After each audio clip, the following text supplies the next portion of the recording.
Ah, you're earlier than I expected.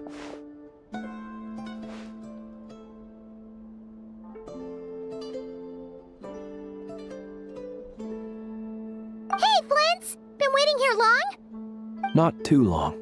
I came a little early so I'd have some time to think. Are you nervous about the battle? Quite the opposite. I'm reminiscing on my past battles. When I was awakened by the Ratniki, I had not touched a weapon in many years. I felt like the battlefield was not where I belonged. But after waging war against the Wild Hunt for so long, I came to realize something. A life of absolute peace is simply not a possibility for me. My restless flame indicates that somewhere inside of me, there is a deep yearning to root out the evil in this world. Oh, that doesn't sound like such a bad thing. Well, in the past, when I was a Fae whose primary concern was hibernation, it was hardly ideal. But it certainly serves me well here in the present. And I am delighted to be able to join forces with you in this endeavor. Looks like I'm not the first to arrive. Ah, Miss Lauma. Did you sleep okay last night? I struggled to settle down at first, because of the nerves. But don't worry. I got enough sleep in the end. I'll be just fine. Please, I'm just doing my part. Never! Over here!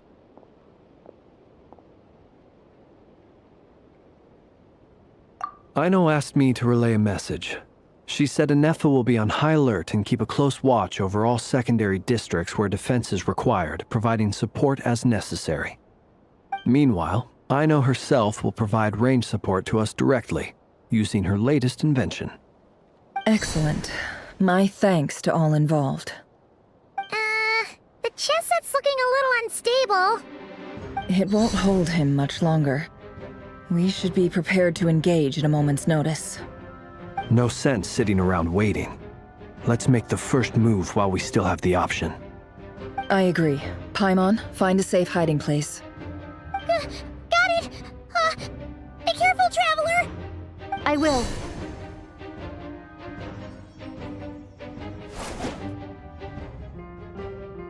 Everyone, take your positions as soon as the battle starts.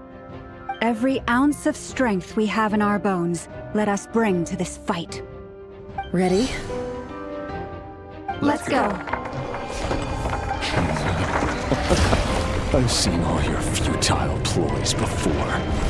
You have become the authors of your own demise. I wouldn't be so sure about that. You are merely a moment of sport before I tear down the moon.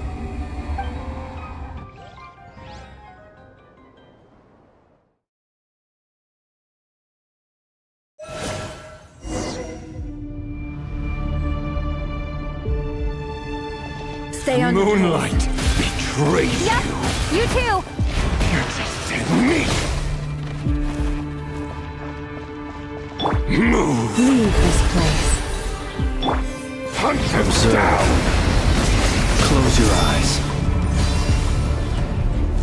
Let me help you guys. It's Moonlight. Move.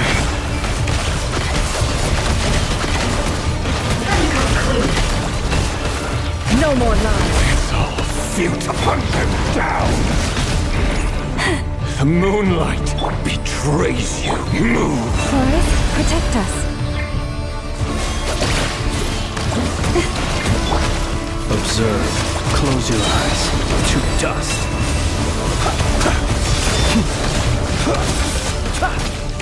Are you quite finished?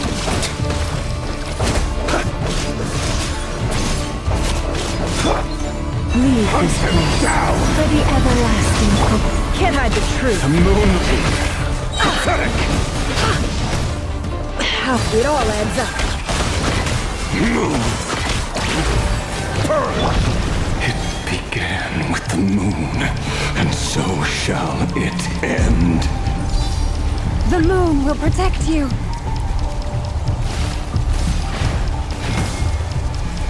Be silent.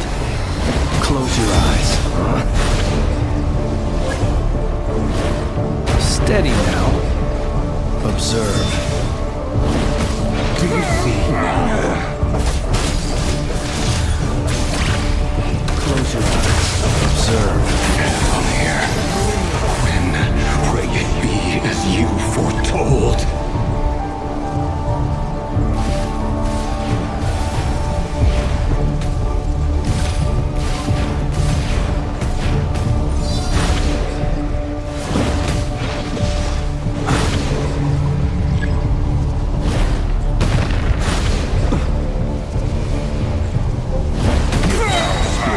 Welcome here.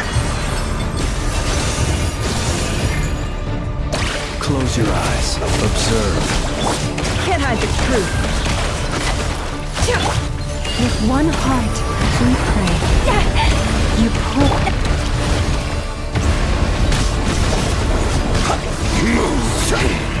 Pathetic, hunt them down!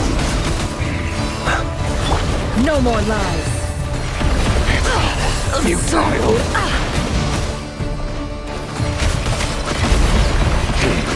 Pathetic!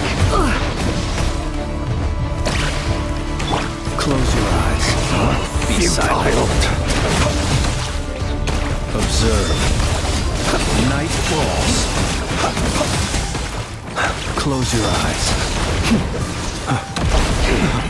Pathetic! Steady now.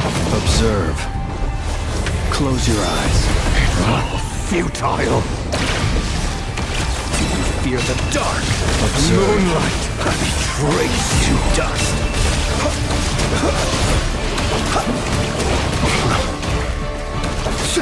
Be silent. Close your Pathetic, hunt them Steady down. now. Night falls. Observe. Are you quite finished? Futile, hunt them down! I will return. Moonlight Betrays the avalanche. Be silent. Close your eyes. Observe. Steady now. Close your eyes. Move! Your little game of heroics is over. Who wants to go Moonlight first? Betrayed you. Now, get out of my sight! No! Death is We've been within my separated. grasp! You okay? Never! Where are the others? Stuck outside the barrier. I guess he really doesn't like us. I told you before. Knowing too much is always a death sentence. Be careful what you wish for.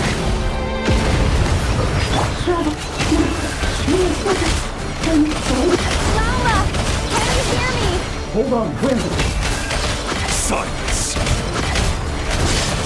The voices are gone. But at least I know they're still there. We need to focus. Stick to the plan. Remember my most important task.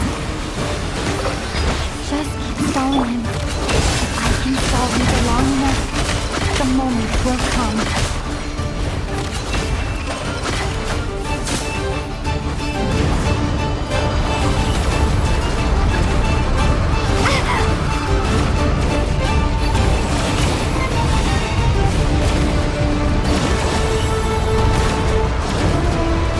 I've got this.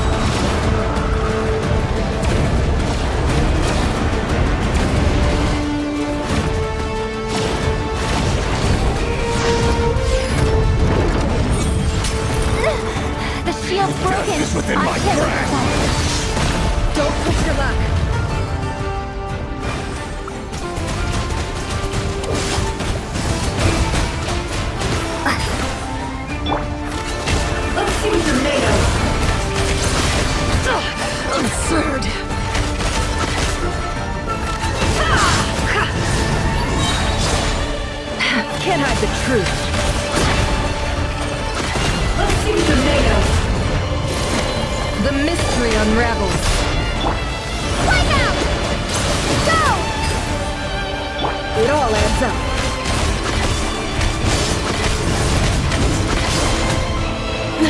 Shameless. Can't hide the truth.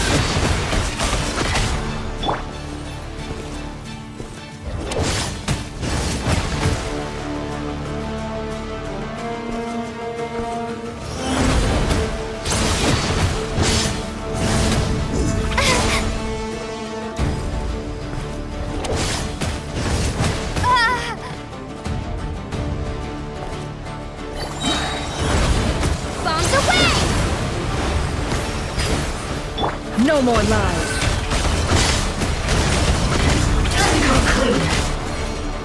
It all adds up. It all falls into place.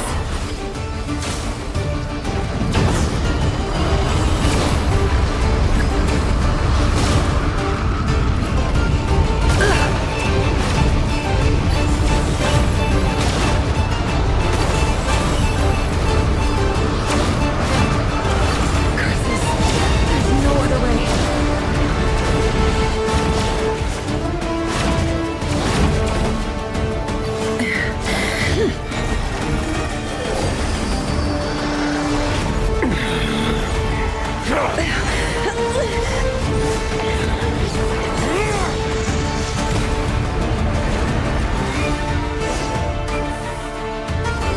The only way to defeat Rarer is to borrow his own power. That means Columbina will have to disappear while you two bear the brunt of his attacks. You have to hold on. Find a way to keep him focused on killing the two of you.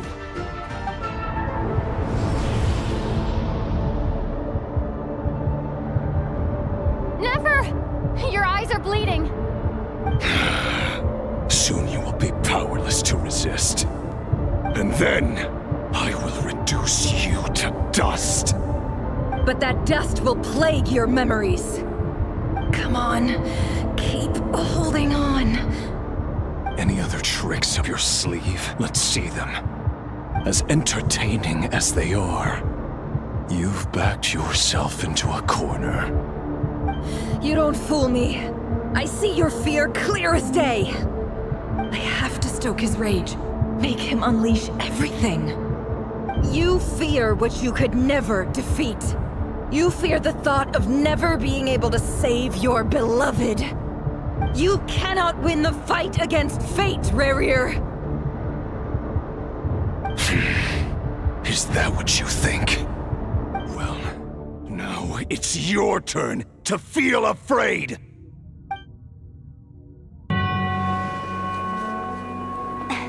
You fear the sound of your own name?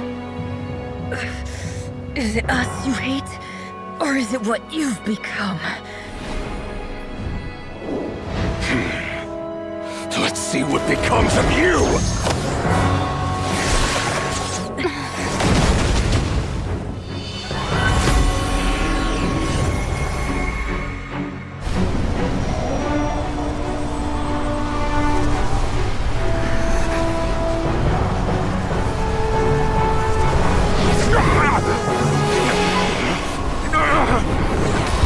What's happening? That power. I've seen it before.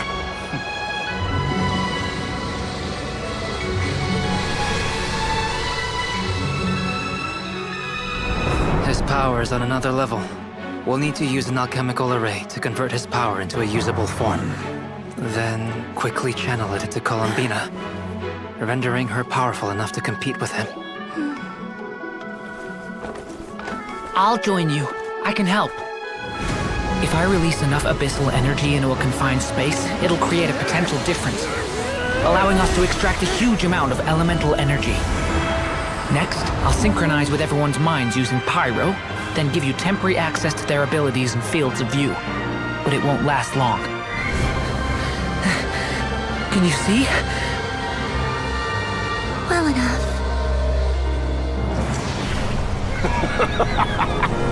So, we have a student of Gold Rhine Daughter in our midst. How about that?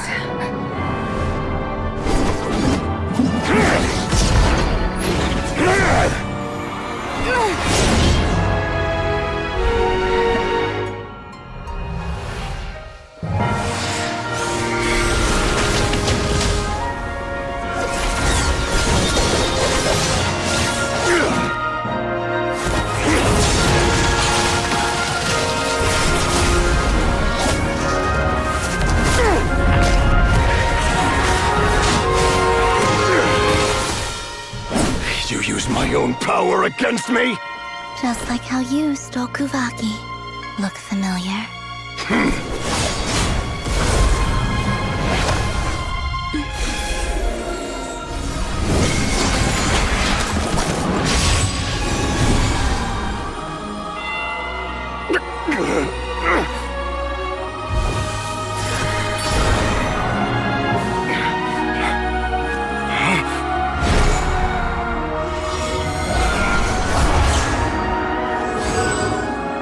Don't you realize? You don't have the power to hold that gate open! I don't, but someone else does.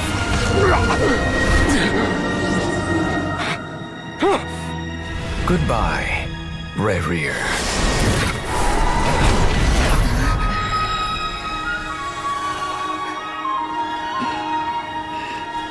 We won.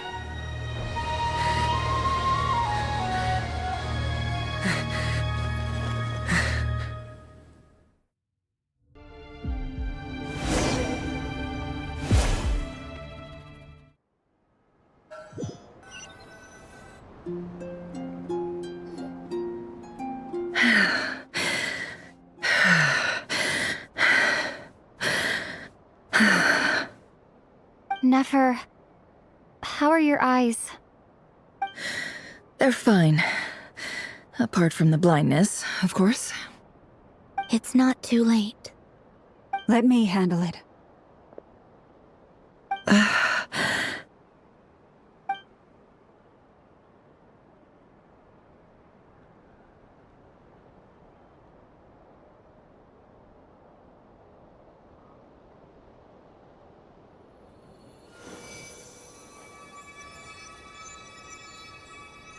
Miss Nefer, it's not like you to lose your composure.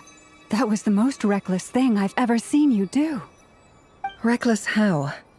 The situation was critical. Our lives were at stake. We had to do something. Even so. Okay. I guess you're right. Under the circumstances, it was a wise decision. You traded your eyes for an incredible victory. In business terms, I suppose that's a huge return on investment. I'd be hard-pressed to argue otherwise. Still, I don't like this outcome, and I don't want you to lose your sight for good.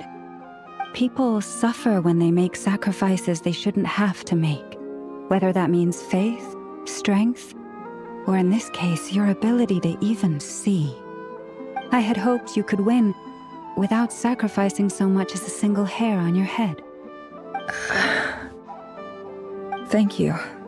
Really. All done. Don't try and open your eyes just yet. We'll see how you're doing in a couple of days. Until then, please follow your recovery plan to the letter. I'll send full details through Yehoda. For now, just get yourself home, relax, and rest. My dear friends, we have fought bravely and achieved a spectacular victory. A dark cloud has been lifted from the skies of Nodkrai. All in this land will be grateful for what you have done. The moon will remember this day. Thank you both.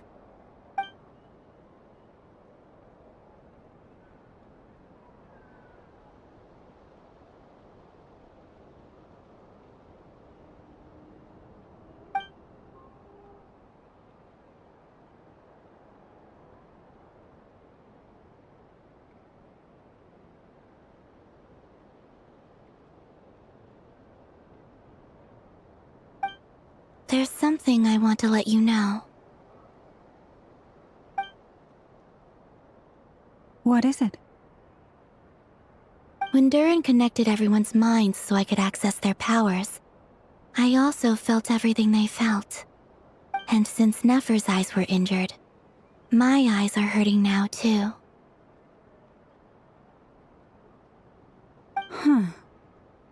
Hold on. Let me try. I only feel the pain. There's no actual damage. I just thought I should tell you. You're right. There's no damage.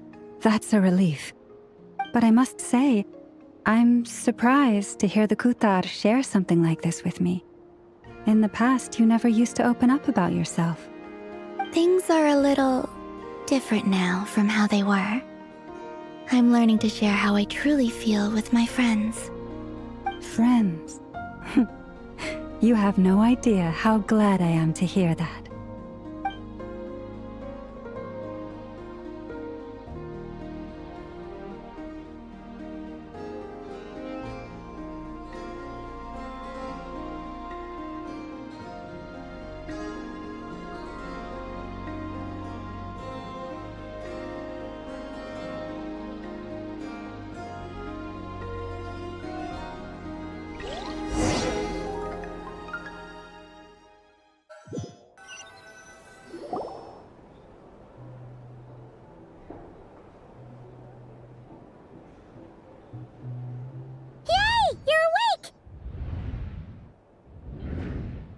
How are you feeling? Any aches and pains? Did you sleep well? I'm doing all right, Paimon. No need to worry about me. Phew! Well, that's good. Paimon's been sitting on the edge of the bed worrying about you for ages. You slept a whole day and night. Poor Paimon had to eat all by her lonesome. Glad to hear you didn't starve. How was the food? Well, it wasn't the same without you there to share it. Honestly, Paimon just can't relax when you're not your usual self. She couldn't enjoy the food and settle down to sleep. Well, I'm back to normal now. Oh yeah, and Albedo swung by earlier. He said to tell you to head to the tavern when you woke up. Varker and the others are organizing a victory feast and they want to celebrate with you. He also dropped off some medical supplies, but you seem fit as a fiddle, so guess you won't be needing those. If you're feeling up to it, let's head over now. Wouldn't want to keep them waiting.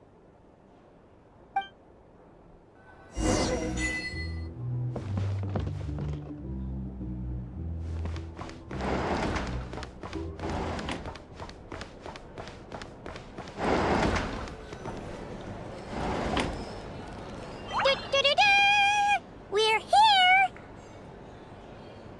Oh, Traveler and Paimon! Perfect timing! We were literally just saying how there's no way we're holding this victory feast without you any longer, and we would have postponed it till tomorrow.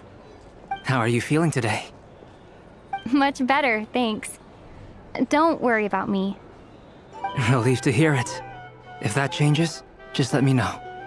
Happy to check you over at any time. Yep, we're here for you. Anything you need, just let us know. Oh wait, where's Nefer? How are her eyes doing? Nefer's right over there. I'm sure she'd love to catch up with you.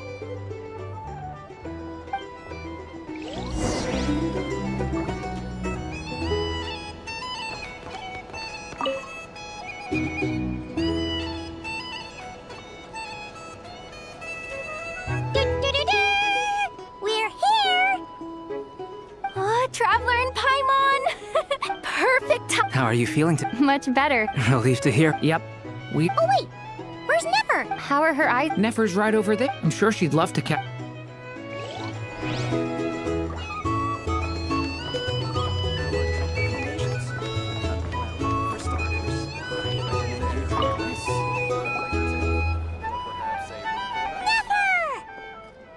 Traveler, Paimon, are you recovering well? Turns out that moon chanter has some real talent after all. My eyes were mostly recovered after just a couple days' rest. I can actually open them again now. Yeah, but you gotta be careful. Lauma says not to strain your eyes while they're still healing. Yes, thank you. I'm well aware. Yehoda, Could I borrow you for a moment? I could do with an extra pair of hands.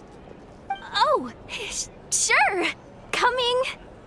Did you hear that? I gotta go help Lauma for a second. You guys chat among yourselves. I'll grab us some drinks on the way back. Paimon, you still like 'em sweet? You bet! Make it extra sweet, because Paimon's earned it! Sure thing!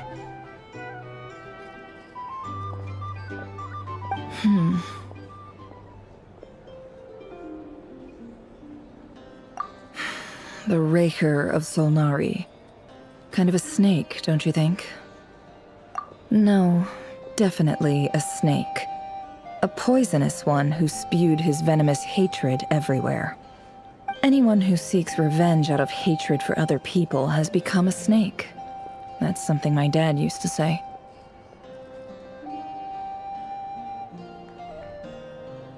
Perhaps. I'm sure it sounds like a very wise and open-hearted perspective to your ears. But me? I think hatred is a perfectly justifiable emotion. What else is left when everything you depended on in life gets stripped away? Something's gotta fuel that drive to keep on living.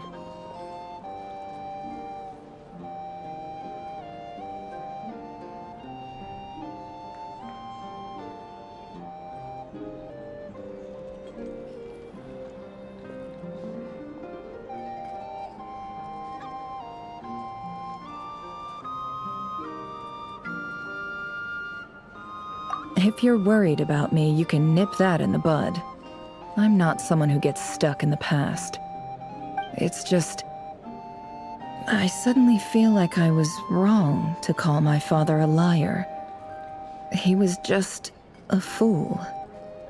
That's why the Academia turned their back on him, and why the other tribes ganged up on him.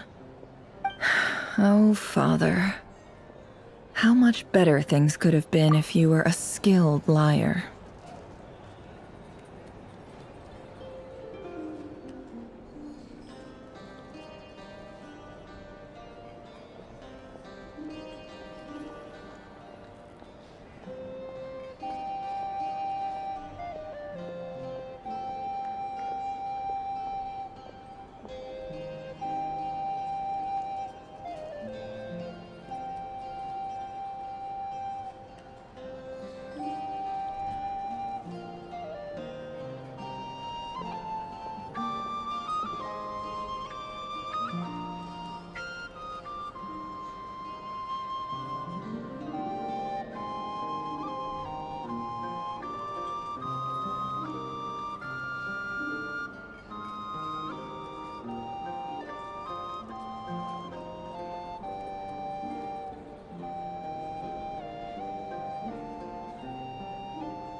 Look at the Ibis King.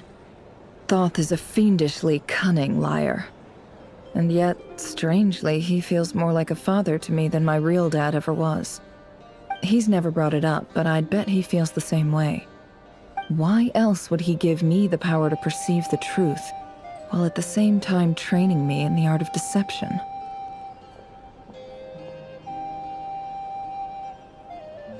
Well, King Deshret banished him to Aru, which is essentially a prison, and posed 3 questions to him. He promised that he'd have his freedom if he could find the answers. His response was to take on a physical form and approach me, hoping that I could become his envoy and search for one of the answers on his behalf. Did he really think I'd fall for that? He's stuck there. He can't make me return what he gave to me. So that's enough for you to decide he's nice, is it? He's a prisoner, and he was scared. So he decided to perform some good deeds to win people's approval. He lives in fear because he's a deceiver. How is Rerir any different? You can't work as a spy your whole life and expect a happy ending. It's preposterous. Yet I can't say I don't understand it. Liars live in the darkness of their own making, but it's still human nature to want to go on living. They say that a liar's soul is the most worthless thing in the world. What do you think? Oh, really? Well, it takes a very kind person to find compassion even for liars. If you ask me, the soul of a liar really is worth nothing, because all they care about is themselves. For example, when something good falls into my lap, I don't go sharing the news around. Stops other people trying to steal it from me.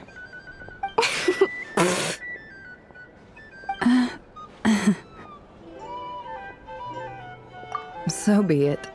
They have sharp ears. I can't keep anything from them. Wow, is that what it looks like? Well, you all know my past now, and I can't simply eliminate everyone who knows too much. So I guess I just have to put up with you, for the foreseeable future at least. When you find yourself in a situation you can't control, the safest play is to keep calm and start monitoring everyone involved like a hawk. In the intelligence world, you need to have a sense of perspective and play your hand accordingly. If you understand what's at stake, please ensure my secret is safe with you. I trust you'll respect my wishes as a friend. But don't forget, I will also be watching you like a hawk. Very good. Oh, wait! Now that the panic's over and we've all calmed down, Paimon suddenly remembered something. After all that build-up, our mystery ally never showed up even once.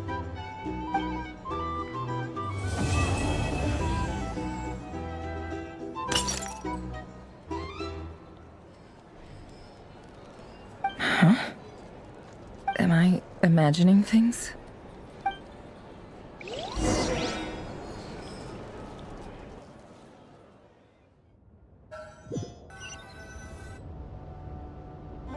So, that close colleague who stayed behind with you? What's he been up to recently? Don't know, don't care. I get more normal human interaction from hanging out with Bosco too than him. Although, now you mention it, he hasn't bothered me in a while. I wonder if... If he's disappeared without a trace, it's the biggest gift he ever gave to the world. But I somehow doubt that's what's going on. He won't lie low forever. So we'd better stay on guard.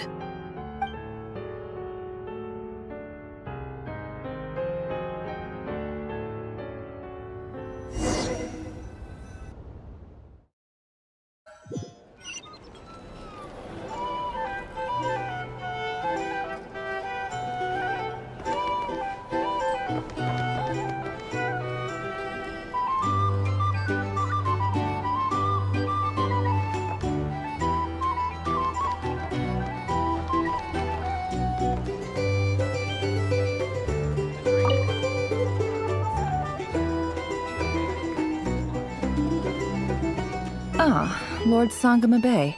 How lovely to see you. I must thank you for the device you provided. It was an enormous help. Would I be right in thinking that it was developed by the Academia?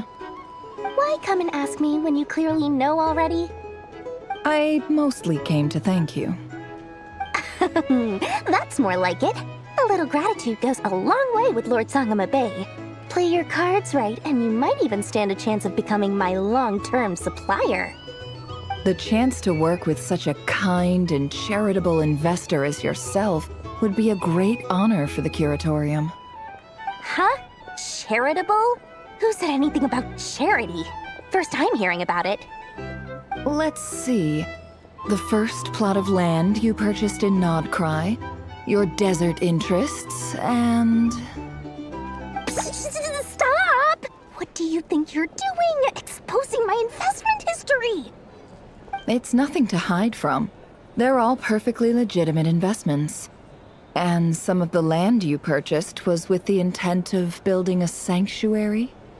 Yes, I heard about that too. How did you... You're a curious case, Lord Sangamabe. You don't like people finding out about your good deeds, do you? But I'm afraid no matter how hard you try to keep things under wraps, where there's a will, there's a way. You did it for Sumeru, didn't you? It was empty land that was gonna go to waste otherwise. I figured if I built something there, it might at least get some use in an emergency. Disasters are capricious things. They strike without any warning. I've lost family to a disaster before, and I don't want to lose any friends or business partners if I can help it. My elder sister used to dream of finding a sanctuary. Somewhere with plenty of food, water, and medicine. Where everyone could live happy lives.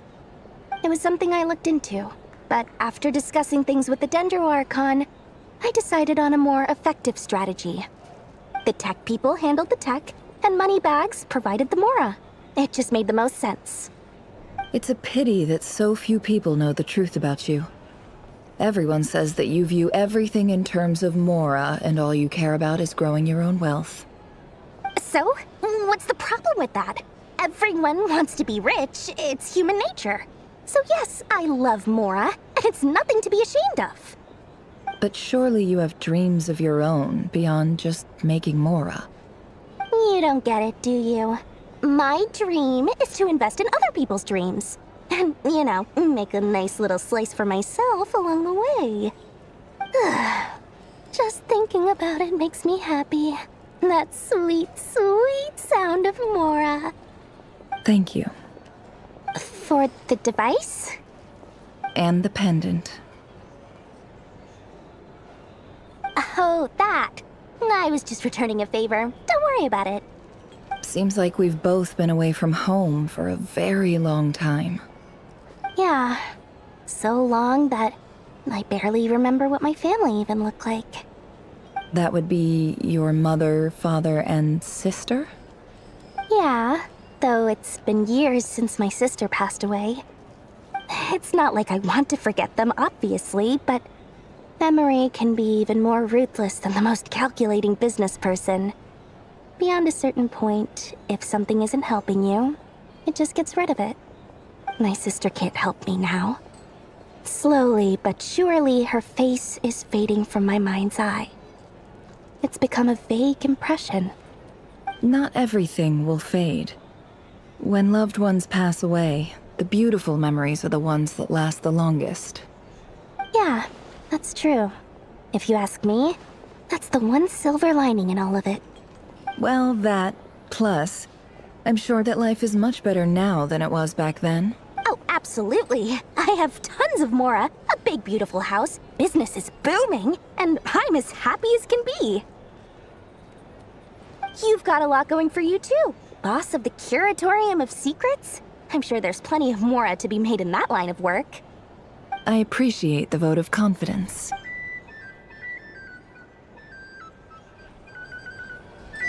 Here's the thing. You can't live life without recommendations.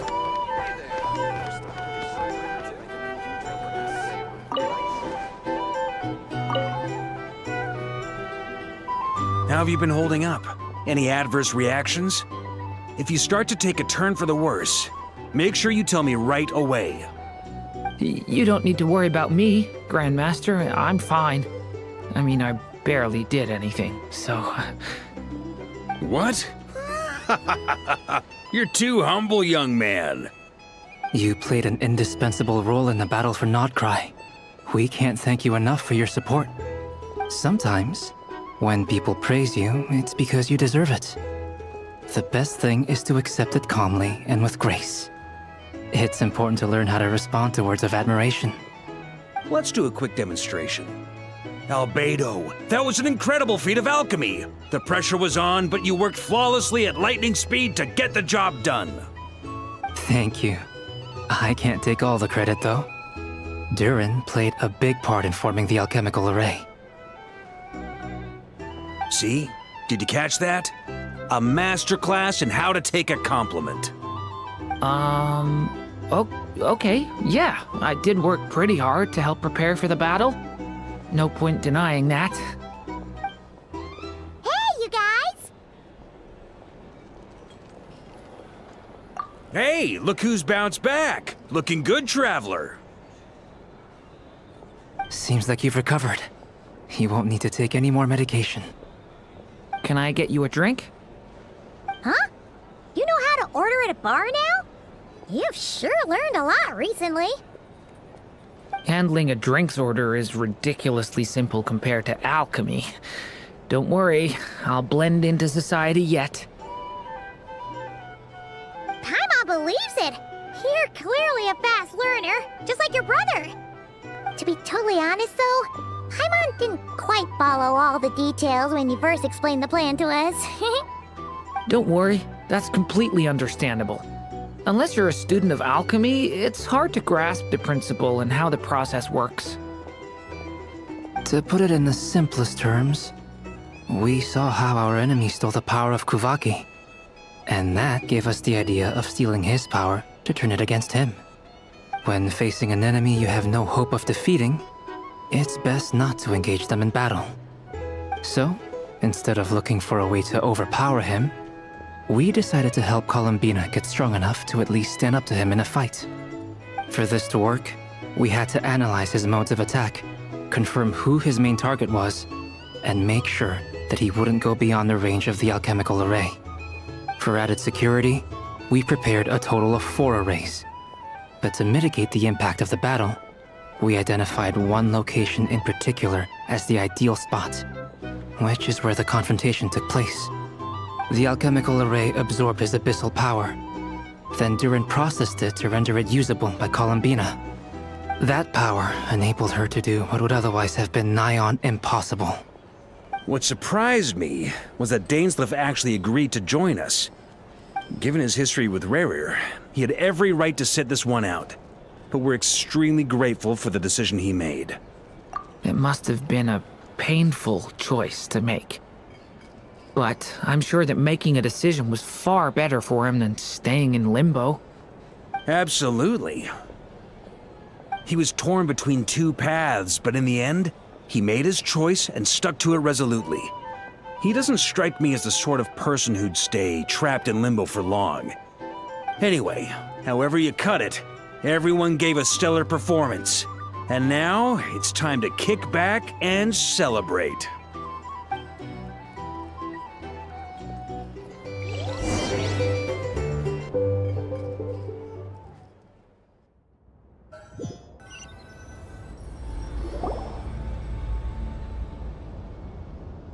That's the only reason you're here. Yes. I've thought a lot about it. And I've realized that you, me, and Arlecchino should be friends. I think this is very important. So I felt I had to come and tell you. Well, this is a new one. I'm so moved. I can't even hold my teacup. If that's all, you can leave now. Do you not want to be friends with me? Or is it that you prefer being co-workers? What is this, Columbina? Are you deliberately testing my patience threshold? Right now, my politeness module is active. But if you say another word, I swear I'll shut it down. If your politeness module was active, wouldn't you say the word please at some point? Polonia, please see Lady Columbina to the door. Will you still invite me to your next tea party? What? Yes, I think you will. Bye-bye, dear Sandrone.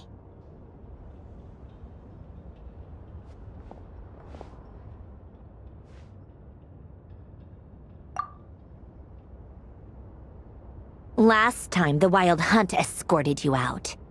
Would you rather I handled it myself this time? We just wanted to, see how what you were doing now that it's all over. Why? Out of concern for my safety? I hope you didn't seriously think that the Rayhir of Solnari would be able to lay so much as a finger upon me, given how prepared I was. Mostly because you kind of helped us out, so we just wanted to check you were okay. Looks like all your robots are fixed, huh?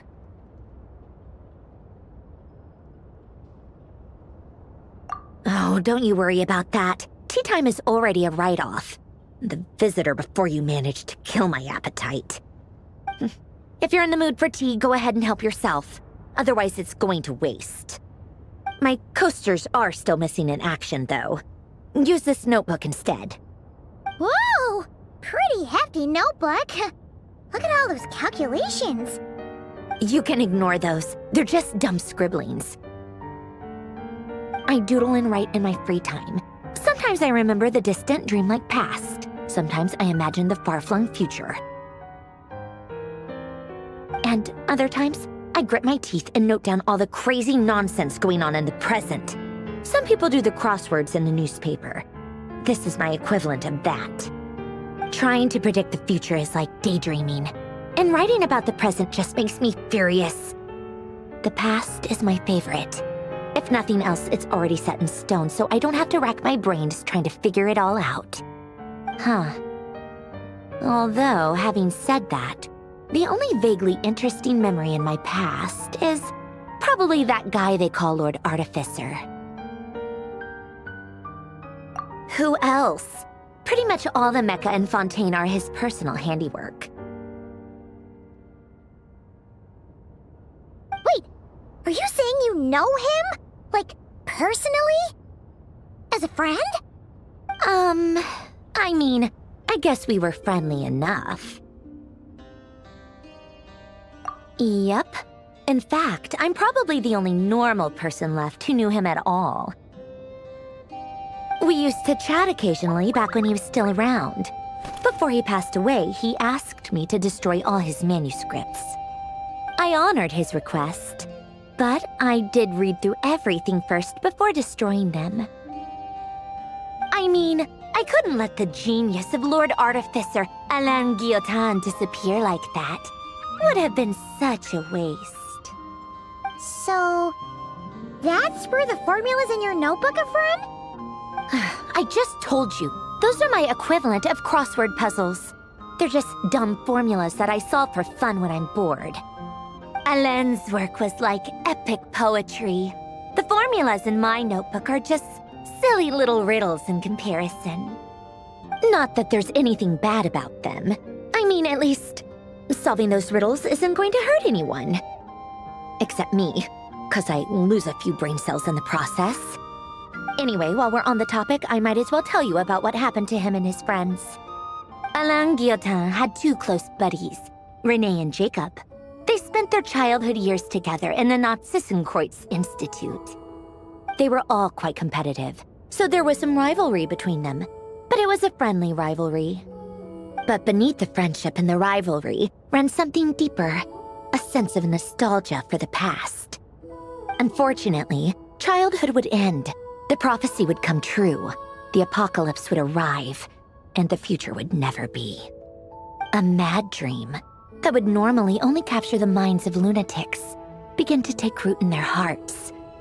A dream of saving the world. And if Renee and Alain had been people of lesser wits, that dream would probably have ended up as something for them to joke about in their older years.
But alas, they were some of the sharpest minds around. They nurtured that dream with the full power of their intellect, and it grew into something that ate away at their souls. The first of them to fall under its spell was Renee. Against Alain's wishes, he persisted in experimenting on a mutual friend of theirs to try and save their life. Alain did not approve and parted ways with Renee. It's complicated. Alain wanted to believe that Renee only did what he did for the sake of their friendship. But when he told me about what happened, I could tell he still had some suspicions about Renee's motives. Perhaps the seed that would grow into a nightmare had already sprouted in Renee's mind. Even then. The next time they met, Renee's soul had been completely engulfed by the dream of salvation. His futile attempt to change the tide of fate only resulted in a wave that swallowed up the world, even before the apocalypse came. And although that wave died down eventually, I hear that it just recently came back with a vengeance. As I understand, Renee wanted to live out his dream of salvation once more. But I'm told that the attempted resurgence finally died out for good. At long last, Renee awoke from his deluded dream. Though of course by then it was far too late. What do you think of Renee? Do you admire his transcendent genius? His view that any price was worth paying to achieve the lofty goal of saving the world? Or do you despise him? Dismiss him as an evil madman who wrought havoc on the lives of everyone around him as he pursued his delusional dream? Same difference, really. Just a matter of perspective.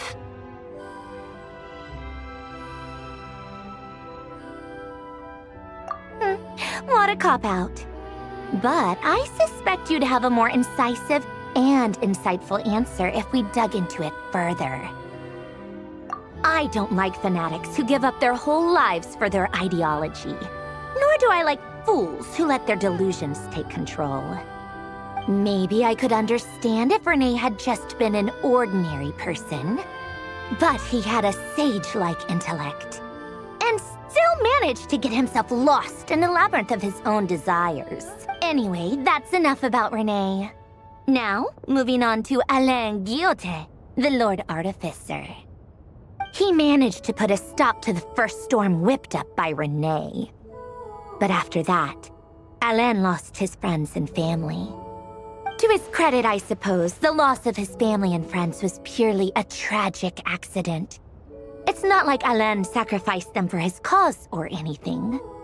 After that, the only thing supporting his work was the same dream that had dragged his closest friend down to the abyss.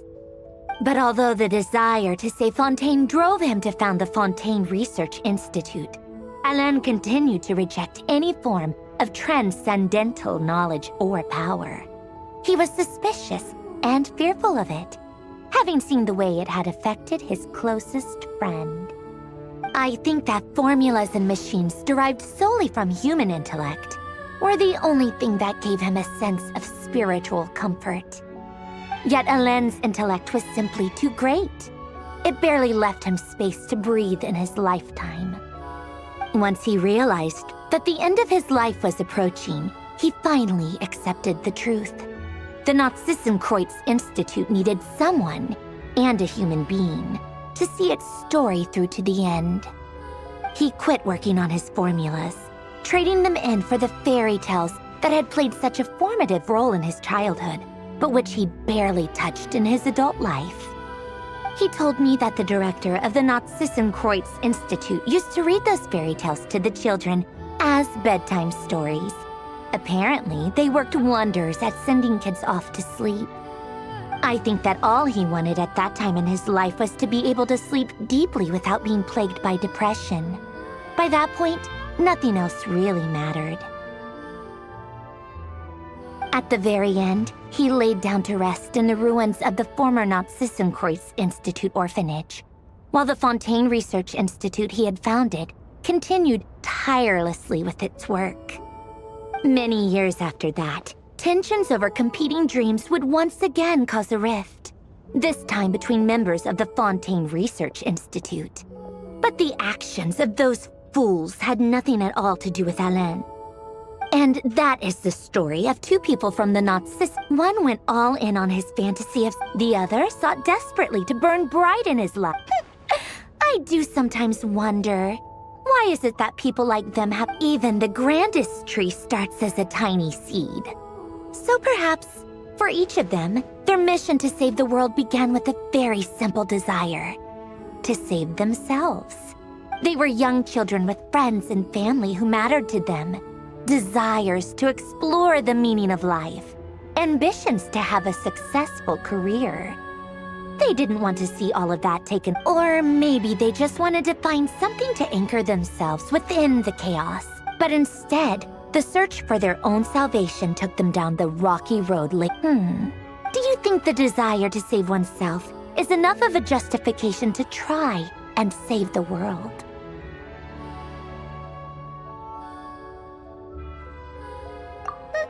The way you said that sounded just like Alain. I asked him the same question back when he was in his prime, putting all of his energy into his work. He gave the exact same answer as you did. No elaboration, just a quick short answer before getting right back to his work. He was always that way. All right, tea time's over. I owe Arlecchino a favor for telling me these stories. I'll have to bring a whole sack of gifts the next time I visit the House of the Hearth. I'm gonna go tinker with Polonia now. You guys can do whatever you want, as long as it doesn't involve interrupting me. Polonia, exit hibernation mode. Begin diagnostics.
Thank you for waiting. I finished checking your Adventurer Handbook. Here are your commission rewards. We have no other urgent commissions on the books at present. Thank you for all your hard work lately. Perhaps you two could consider taking a vacation. Amazing! Paimon never thought we'd end up having downtime in nodkrai. Things were pretty hectic when we first got here. Everywhere you looked, it was either the Wild Hunt causing chaos or the Vatui stirring up trouble. It felt like this whole region was one giant slime in a barrel, ready to go boom at any moment.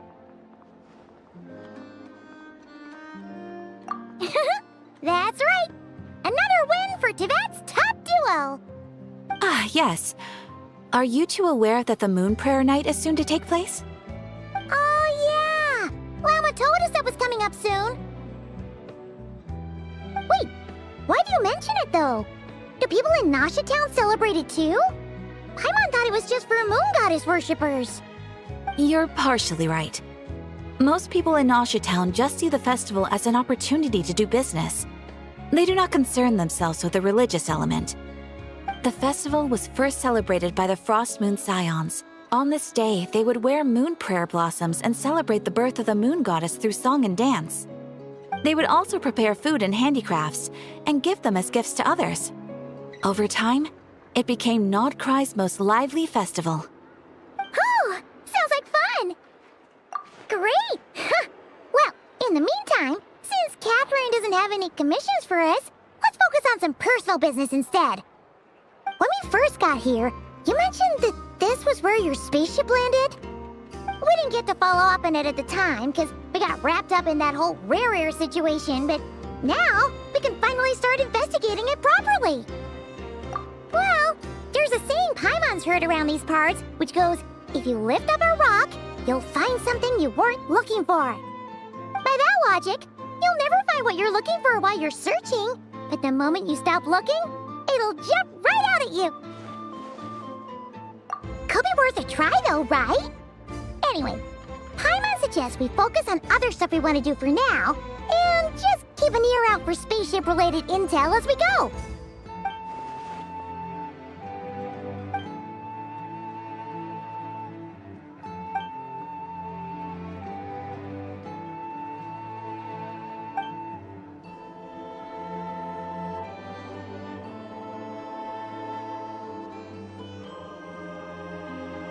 What's wrong? You look super serious all of a sudden. Huh? Paimon gets why you'd be concerned about Columbina, but what does the doctor have to do with anything?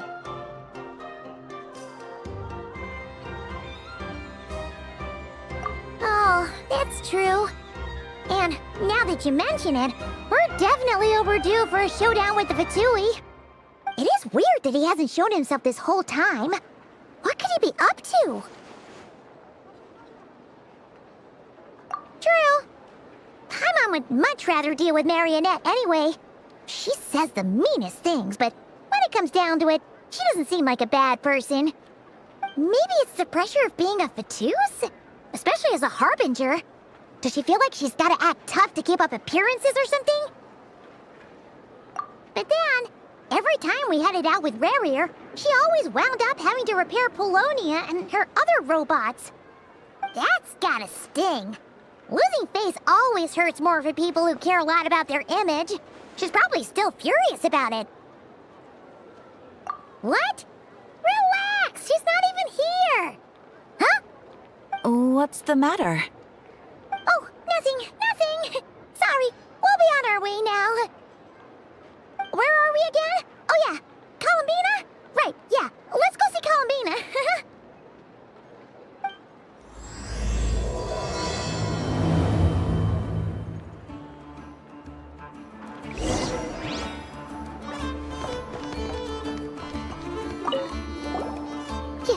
You won't snitch on us, will you? I'm not entirely sure what you're talking about. But rest assured, I protect client and adventurer confidentiality as a matter of principle. Phew!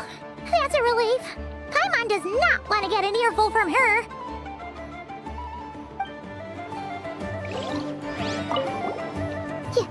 You won't. I'm not entirely... Phew!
She's sitting up!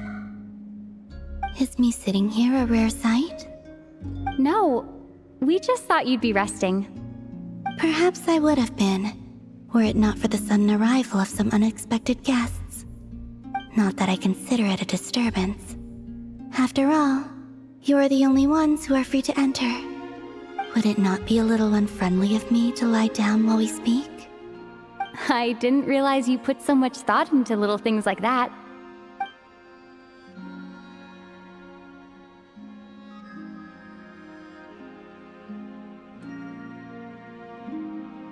Only sometimes. There have been moments lately where I think about you and your companions.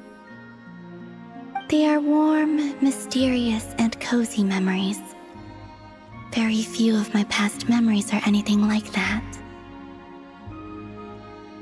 They say that travelers return home bearing bags full of souvenirs. But my luggage was empty, and I believed it would stay that way. Return home? So, you're still planning on returning to the moon? Yes. This planet continues to reject me, reminding me that I do not belong here. If I remain into that, there will come a day that I disintegrate. And I don't mean reduced to dust, or turned into food for the flowers. I mean, I will cease to exist entirely. Alright then. Well, we're sure gonna miss you. But it sounds like we'll have to say goodbye. How do you intend to return?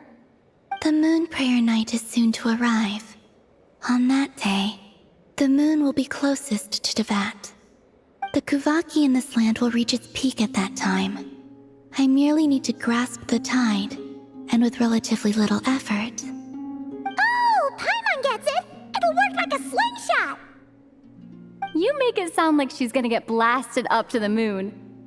If I did that, I suspect I would crash into the false sky. I will be using a much gentler approach. But I do like the analogy. It's fun. You see? She gets Paimon's sense of humor. In the blink of an eye, the time has come to part ways. It does feel that way, doesn't it? Time seems to fly fastest when you are enjoying it.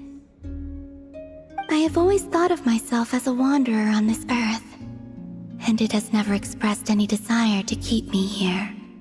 Yet, just as I plan to depart, it tugs at my arm. Is this a gesture of affection? Or is the world mocking me? Oh. Were you hoping I can answer that? Yes. You are a traveler, so you must have a lot of experience in this area. Then, what I would say is, enjoy the moment. That's right! Don't overthink it! Happiness is happiness and joy is joy! The point is to enjoy it, not analyze it! I see. Then what I would say is, even though I am very tired right now, I am still happy. I can't tell from the tone of your voice. Oh, really? You don't think I sound happy? I'm just kidding. I could tell you were in a good mood today from the moment we saw you. Ah, a joke. Albeit not a funny one. Anyway, I assume you're here about you-know-what. Give me your hand. Actually, it's not that. There's something else we wanted to discuss with you. Oh. Then, do you still want to give me your hand? Or not? Sure.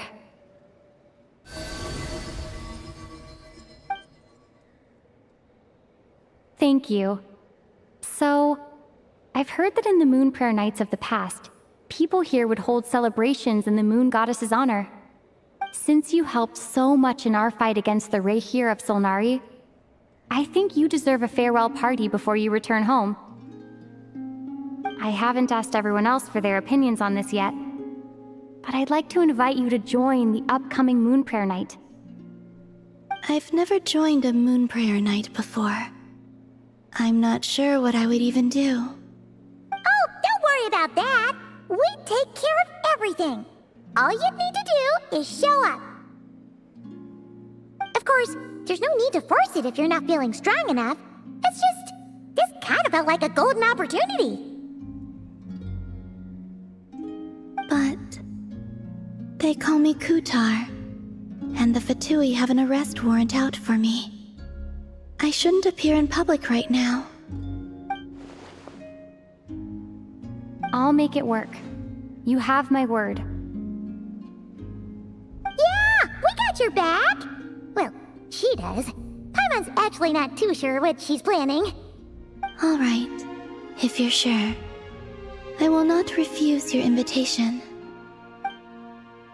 I suppose it wouldn't hurt to pack a few more sights from this world into my suitcase before finally learning what my homeland looks like. Oh, if you see Llama, please tell her that my answer to the question she asked me is neither yes nor no. Rather, it is, there is no need. That was kinda cryptic, but sure. Guess it's between the two of you.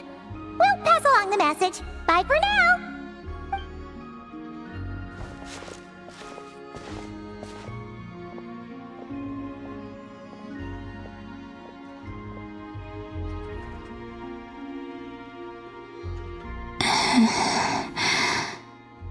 And also, I do not know.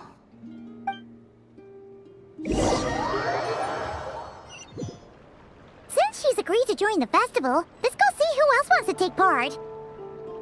Llama's gotta be the person most familiar with the Moon Prayer Night. We should start with her. Also, what exactly is your plan to keep her safe? I'm not sure yet. I'll figure something out. What? Are you serious? And Paimon even gave you her vote of confidence back there! When did you become so sneaky?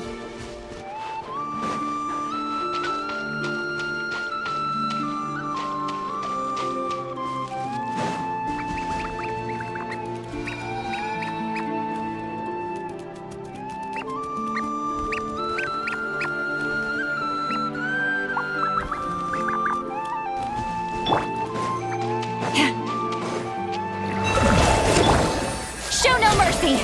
Get to work! Let the show begin. Technical clear.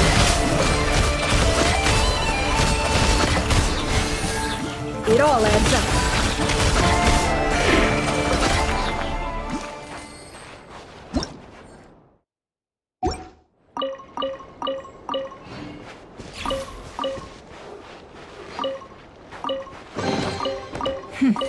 We got lucky.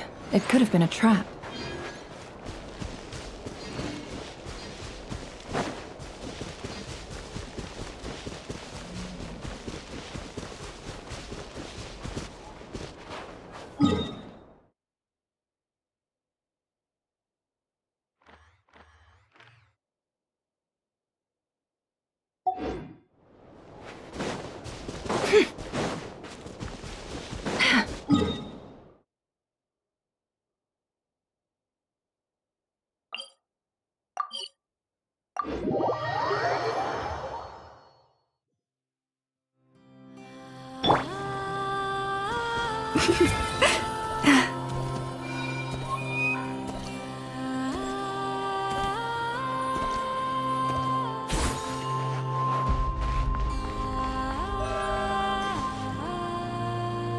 Hey, Llama!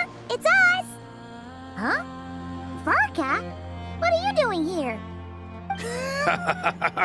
Beats me. I had a bit too much to drink last night, and when I woke up, I was on Hisi Island. Mr. Varka is helping to oversee Nasha Town's preparations for Moon Prayer Night. He is here to go over some details regarding the decorations and custom cloth designs. Right, yeah, that too. What do you mean, that too? Yes, celebrating this festival is a long-held tradition here in Nodkrai. On this day, the crescent moon at the top branches of the verdant crest turns into a full moon, and the moon prayer blossoms bloom with a special radiance. Our people take these to be blessed omens. It's an especially welcome event coming off the back of all that nasty business with Rare. Everyone got put through the ringer recently, and now they're looking to turn their fortunes around. The big shots in town all agree that a big, lively celebration is just what we need to rebuild people's faith in this place. No wonder Catherine said that people weren't so bothered about the religious element. That's right. It's become more of a local custom by this point. The celebrations have little to do with whether the religious stories behind this event are true or not. Even the Frost Moon Scions are eagerly awaiting the coming of Moon Prayer Night, despite now knowing that their past beliefs were founded on a falsehood. That's fair. It's a bit like the Lantern Ride in Liyue. It's a chance for people to enjoy themselves, not debate the existence of the Adepti. Oh, one other thing! We just went to see Columbina.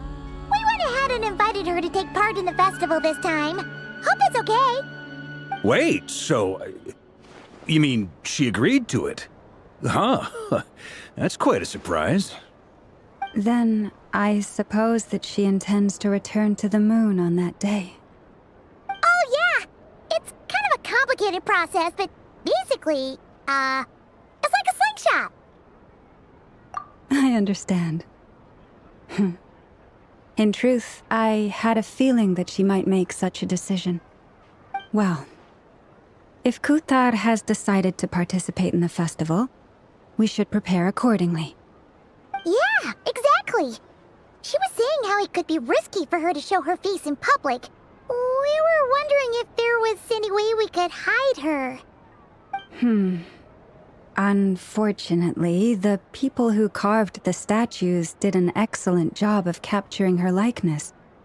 It will be very challenging to hide a goddess whose face everyone is so familiar with. Darn! We may have bitten off more than we can chew here. Nah, don't sweat the small stuff. We can handle that. Huh? Are you saying you have a plan? Not as such, no, but the most important thing with a festival is to keep the mood light and your spirits up. You can't go preparing for a festival with those long faces. You'll never convince anyone to enjoy themselves. The Mondstatter spirit is strong with this one. As it happens, I agree with Mr. Varka. Let's start by making our appreciation for Kuthar the beating heart of the festive atmosphere.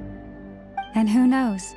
Once we get the ball rolling, perhaps everything will just fall into place. Hey! Did you catch that? Llama said the thing! Or close enough, at least. I'm looking forward to the Moon Prayer Night already. We have a festival in Mondstadt called Windbloom, and you can always tell which couples are celebrating it for their first time by the smiles on their faces. Big, beaming smiles like their whole face is glowing. And I have a feeling we'll get to see that same smile on the Moon Goddess's face at this festival. Not quite the same, surely. Anyway, I'll take care of business in the city, but I'll have to leave the decor up to you and the Frost Moon Scions. No one else can capture that traditional aesthetic quite like you guys. But lastly, there's the final key element that brings the festival to life. Companionship. Before you leave, let me show you something that we've been preparing. Mr. Varka had asked to see it already, so you may as well tag along. Also, I have some further questions about Kuthar's decision.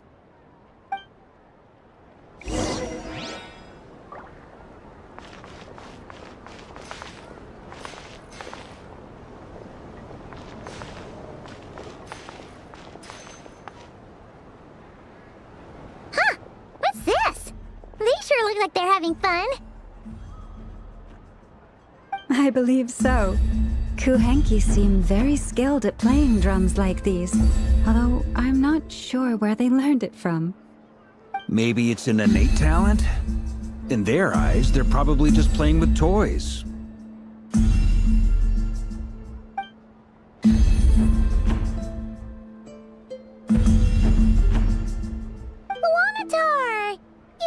too? Yeah. She looks more confused than anything. Maybe we can teach her next time if we get the chance.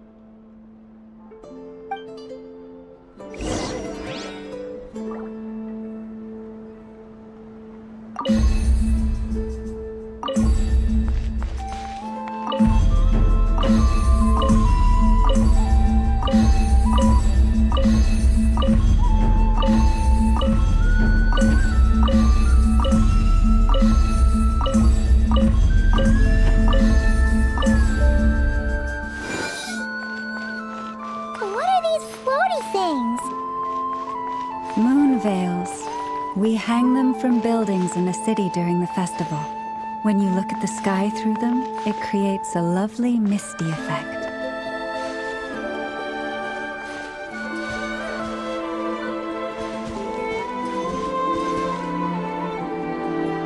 Everyone seems hard at work. They are preparing items for Moon Prayer Night.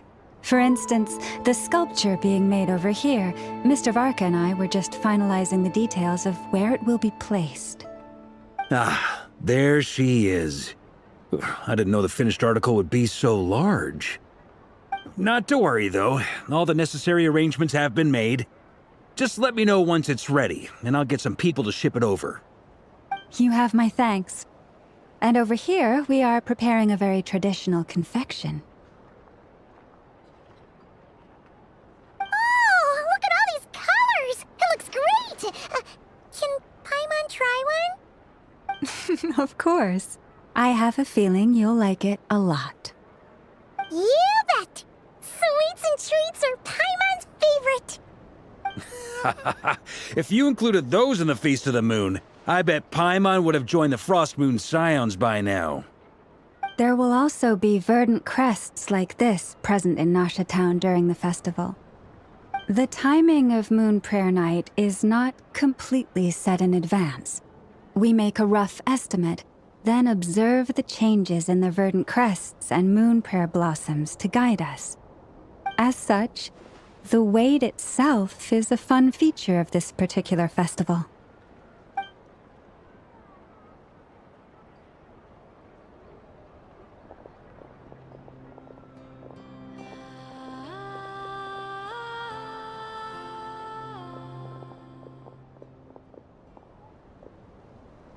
Let's talk here. To tell the truth, I am very surprised to hear that Kutar is willing to participate in the festival. I once asked her if she'd be willing to stay with the Frost Moon Scions. I could introduce her to everyone, and we could be a family to one another. She did not answer, but she has not appeared here since. I took this to mean her answer was no. But if that were the case, she would not have accepted this invitation. Ah. I see. Maybe she is right. Maybe the Frost Moon Scions of today no longer need a moon goddess. But my wish was not for her to come here and be worshipped as a deity. I simply wanted to offer her a place to stay. I'm sure she believes that showing herself here might invite Fatui intervention, and as such, she does not wish to cause us trouble. But what really pains me about all this is that this is her birthplace. She ought to belong here, yet no one has been able to grant her shelter. I think I'm qualified to weigh in here. When someone's about to depart on a long trip, what they need is blessings, not burdens.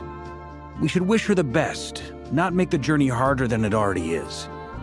Anyway, she's agreed to attend, hasn't she? All we need to do is simply respect her decision.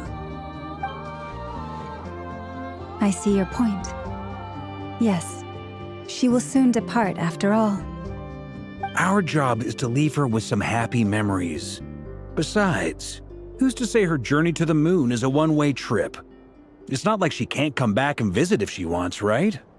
Paimon agrees wholeheartedly. Festivals are all about having fun, so let's keep it simple.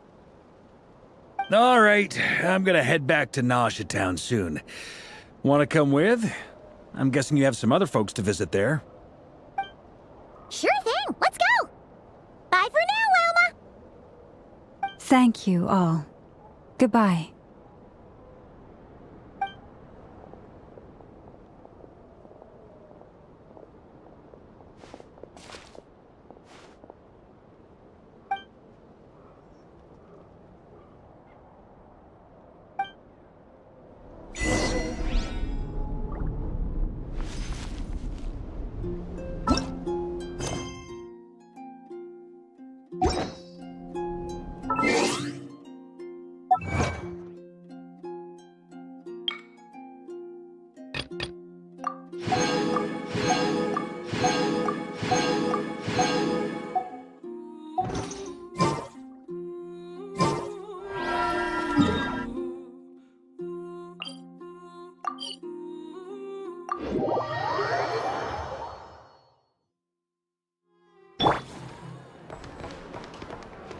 Ad Astra Abyssosk.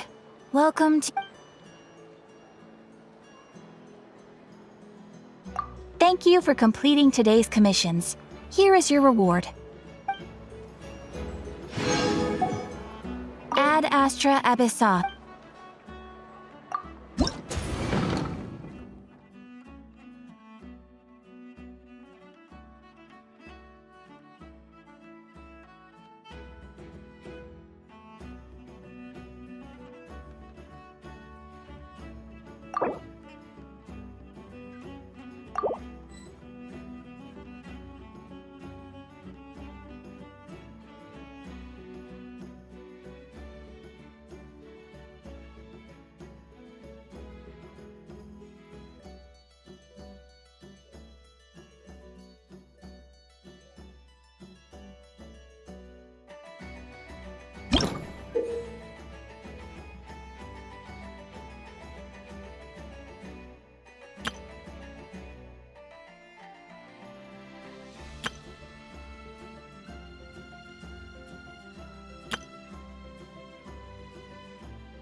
Ad Astra Ab...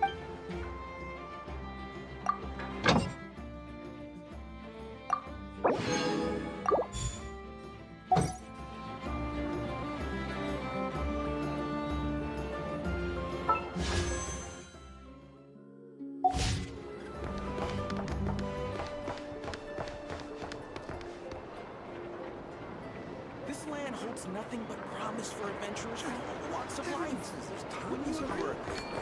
Why is none of them? I better get me some alpacas. Once they've hauled everything over to Snezhnaya, make a little extra myself.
The blessings of the heavens do not fall impartially.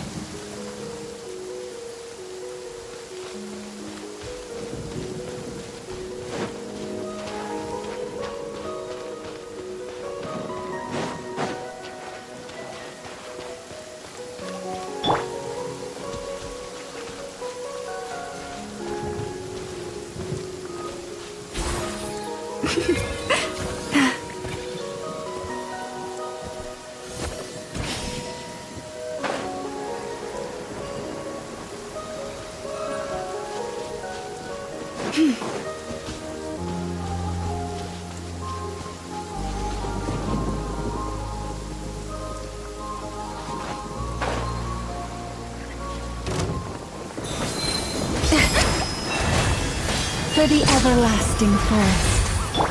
Fulfill our pact! Eat Lalin! Eat Papa! Get him! Sha! Sha! Ha!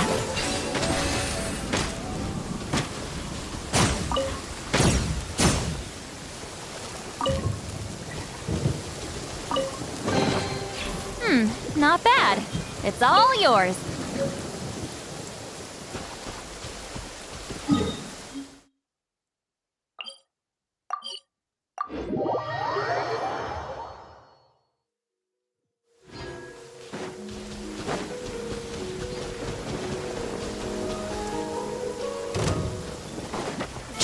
Get to work!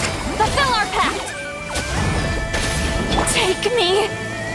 Stars above.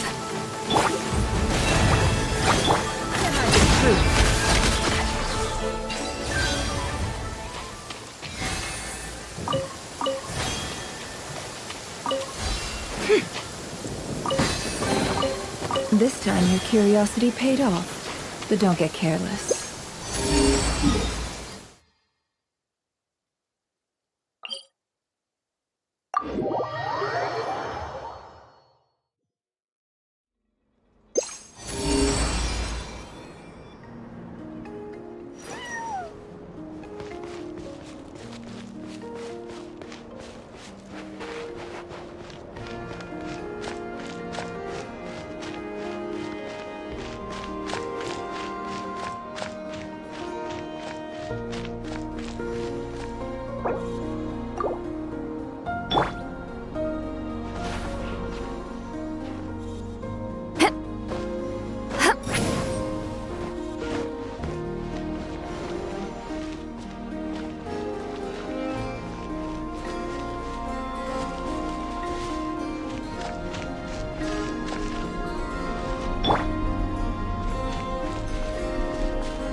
I'll protect us.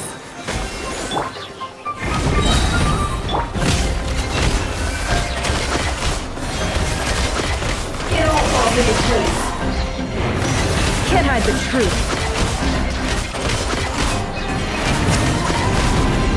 Seek within.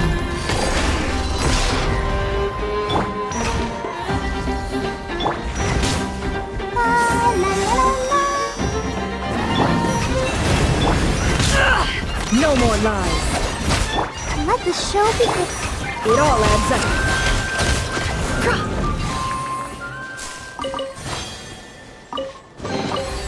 That looks like it's worth a pretty sum.